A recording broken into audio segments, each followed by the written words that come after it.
Okay, hi. Hari ni saya dekat Klinik Dr. Inder untuk my follow up. So basically, sepanjang my hair transplant journey ni ada 3 soalan yang biasanya orang tanya. So Naz akan jawab dalam video ni lah.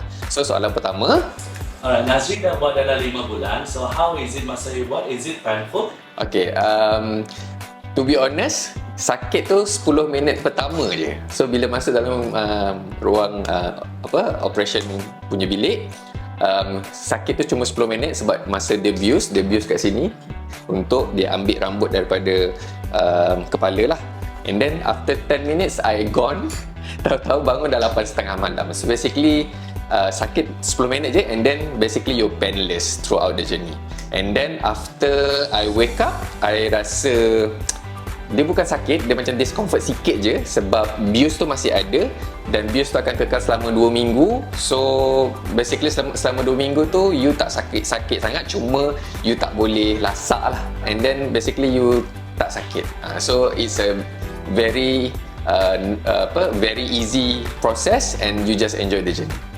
Alright, so that's great. So macam mana pula dengan dia punya growth timeline from month to month? Okay, from month to month, lepas procedure after 24 hours, I datang sini untuk follow up and doktor check I punya hair transplant. So basically for day 1 to month 3, kita panggil shedding phase. So maksudnya kita akan nampak bahagian hair transplant tu dia tak cantik tau, dia macam rambut tergugur. So jangan risau. So masuk je bulan keempat, dia akan makin tebal and tebal and tebal. So sekarang ni Nas dah masuk bulan ke-6. So I'm very happy with the result, and I dah boleh start shooting, dah boleh main gym balik.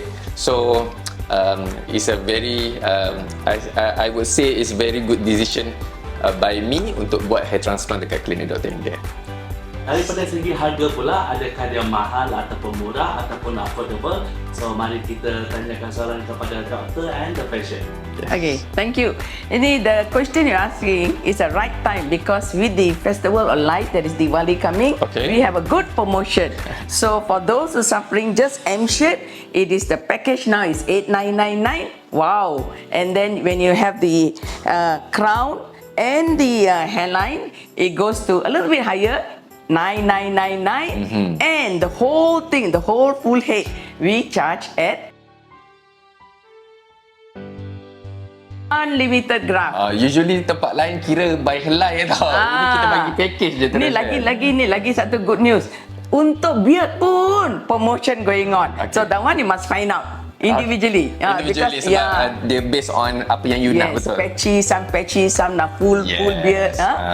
Some ada orang dia dah ada beard sikit, so dia tambah sikit je. Ada orang very clean, so harga dia vary. So datang je ke Klinik Dr. Inder untuk dapatkan consultation. Thank you so much.